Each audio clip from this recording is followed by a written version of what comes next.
आज़ादी की बहुत बहुत शुभकामनाएं। आज ही के दिन हमारा देश आज़ाद हुआ था, पर क्या हम लोग सच में आज़ाद हैं? यह आज का बहुत बड़ा सवाल है। करप्शन, दंगे फसाद, हिंदू मुस्लिम वोट चोरी, गंदी पॉलिटिक्स, यही इस वीडियो का आज टॉपिक है। इस वीडियो को मैंने 3 भाग में बांटा है। पहला, लोग आज और अभी क्या फेस कर रहे हैं। दूसरा, हम लोग को आगे क्या फेस करना और क्या फेस कर सकते हैं। तीसरा, सोल्यूशन क्या और कैसे हो सकता है। इस देश में शिक्षा हमारा अधिकार है, पर क्या हमें शिक्षा मिल रही है? एसएससी का केस आपने ज़रूर देखा होगा। यहाँ स्टूडेंट्स तो स्टूडेंट्स, पर यहाँ शिक्षक को भी नहीं छोड़ा गया। कुत्ते बिल्ली के जैसा उन्हें घसीट के वैन में डाला जा रहा और बिन मतलब यहाँ वहाँ घुमाया जा रहा, और जब पूछा जा रहा तो उनके पास कोई जवाब नहीं। यही नहीं, एनटीए का पेपर लीक भी आपको याद होगा। जहाँ नीट की पेपर लीक हुई थी तो आलोक सर हमारे साथ लड़ रहे थे, लेकिन सुप्रीम कोर्ट का जजमेंट क्या आया आप लोग को सबको पता ही होगा। बेटी बचाओ बेटी पढ़ाओ। पहले आप बेटी बचा लीजिए, फिर बाद में पढ़ा लीजिएगा। जयपुर में सबसे ज़्यादा रेप के केसेस आते हैं, ये देखिए ये डेटा है। आपको मनोहर लाल का केस तो याद होगा, जो बीजेपी के नेता दिल्ली मुंबई एक्सप्रेसवे में कुछ करते हुए पकड़े गए थे, और उनका वीडियो इसलिए बहुत जगह से हटा दिया गया था डीप फेक के नाम पे। और एक बाबा भी थे जो रेप केस में फंसे थे, लेकिन उनको आना जाना तो ऐसे करते हैं जैसे उनका ससुराल हो। 45 दिन 50 दिन रहते और फिर बाहर बेल मिल जाती। क्या सिस्टम है पता नहीं। एक तरफ ये बाबा है जो ऐसी गंदी काम करके जेल जाते हैं और तुरंत छूट जाते हैं, लेकिन एक अच्छे बाबा है जो धर्म और कर्म सिखाते हैं, जो हमें कपड़ा पहनने के लिए और अच्छी चीज़ें बताते हैं, उनके पीछे हम लोग पड़ जाते हैं। जहाँ कपड़े पहनने बोला जाता है तो महाभारत छिड़ जाता है। एक मैडम तो यहाँ तक ये भी कह देती कि शादी से पहले टेस्ट ड्राइव बहुत ज़रूरी है।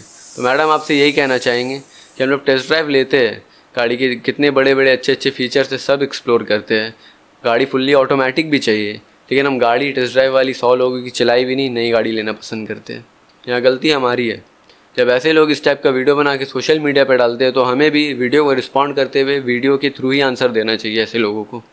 आदमी का बेसिक नेसेसिटी होता है रोटी कपड़ा मकान। यहाँ तो कपड़े की बात ही नहीं करूँगा, क्योंकि कपड़े पहनने के लिए तो महाभारत छिड़ रहा है, और मकान तो बहुत दूर में आता है। रोटी, और रोटी खाने से भी पहले आता है सांस। क्या आज के टाइम में हम लोग सांस ले सकते हैं ऐसी प्रदूषित हवा में? एयर क्वालिटी इंडेक्स की अगर मैं बात करूं तो 50 को अच्छा माना जाता है, और 70-80 को मॉडरेट, एंड 100 के अगर पार गया तो वो हज़ार्ड में आता है। पर यहाँ तो हज़ार्ड से भी बहुत ज़्यादा ही कभी कभी हो जाता है, क्योंकि दिल्ली मुंबई नोएडा और गाज़ियाबाद की हालत तो 105 107 एंड ऐसे है। ये देखिए आप लिस्ट। कभी कभी ये एक्सट्रीम लेवल पे भी चल जाता है। हाईएस्ट 1500 रिकॉर्ड किया गया। सोचिए आप कितना डेंजरस है। तो अगर मैं पानी की बात करूँ तो इस पर मैं कुछ बोलूँगा ही नहीं। आप फ़ोटोज़ देख लीजिए, ये हाल है हमारे देश का। और अगर अब हम लोग राशन पानी पे आए तो एक गरीब आदमी तो भूखा ही मर जाएगा, क्योंकि महंगाई इतनी है। ये देखिए डेटा, इतने सारे गरीब लोग मरे हैं सिर्फ भूखमरी से। We fail as a human being. अगर कोई भूख से मर जा रहा है कोई इंसान, तो हम लोग के लिए बहुत शर्मनाक बात है।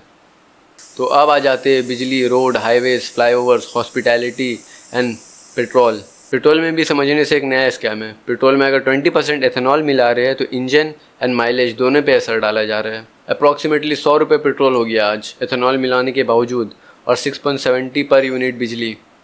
अब बात कर लेते हैं रोड्स, हाईवेज, फ्लाईओवर्स की। आप लोग कैसे बना रहे हैं पता नहीं, पर एक बारिश भी टिक नहीं पा रहा। एक मानसून सीजन आया नहीं, ये सब कुछ कोलैप्स हो जा रहा। अयोध्या हो, पुणे हो, चाहे पटना का डबल डेक फ्लाईओवर हो, कुछ भी सस्टेन नहीं कर पा रहा। आप किस लेवल पे कटौती कर रहे पता नहीं।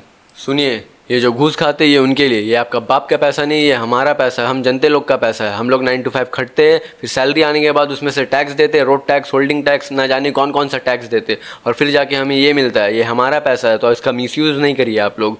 आप लोग अच्छे से लगाइए पैसा, जहाँ लगाते हैं सही से लगाइए।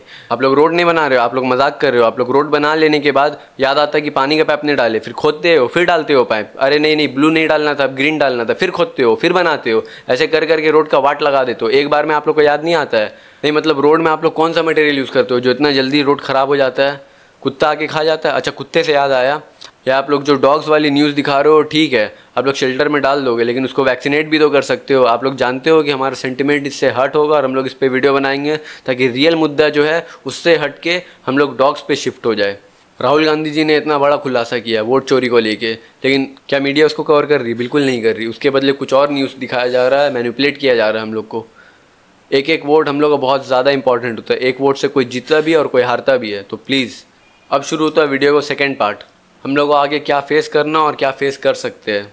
ये जो राहुल गांधी जी ने 1 लाख वोटों का खुलासा किया, इसको तो मीडिया कवर नहीं कर रही, लेकिन इसको मैनिपुलेट करने के लिए एक नया केस लाया जा रहा है, जो कि यही है वो हिंदू मुस्लिम और मंदिर मस्जिद।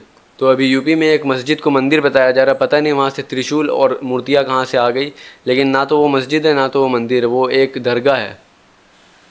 और ये सब कुछ भटकाया जा रहा, बहुत बड़े लेवल पे मैनिपुलेशन किया जा रहा, और इससे पता है रिज़ल्ट क्या निकलेगा, फिर से वही रैट देखने को मिलेगा जो 78 के टाइम में हुआ था।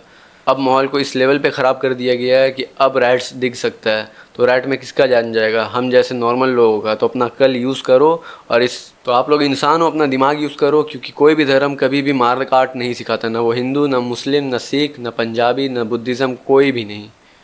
ये तो मैंने बता दिया क्या हम लोग फेस कर रहे हैं, पर हम लोग क्या फेस कर सकते हैं इस पर मैं कुछ नहीं बोल सकता, क्योंकि ये बहुत ही बड़ा टॉपिक है, इसके लिए अलग से डेडिकेटेड वीडियो बनाना पड़ेगा। पर अब मुद्दे पे आते, इसका सलूशन क्या और कैसे है।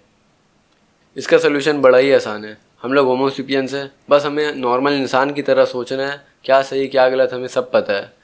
अगर हर चीज़ का सलूशन का अगर मैं बताने लगूँ तो बहुत सारा सलूशन है।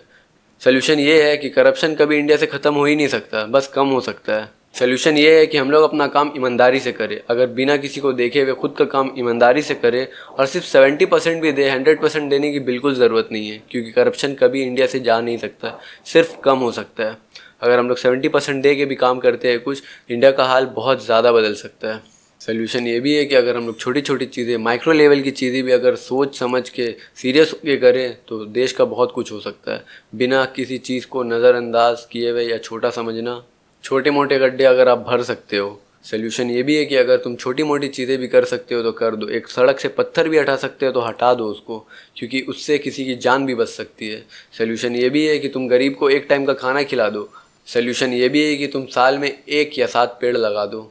सल्यूशन ये भी है कि तुम हिंदू मुस्लिम ना करके कोर्ट पे फैसला छोड़ दो, ताकि एटलीस्ट तुम दंगे से तो बचो।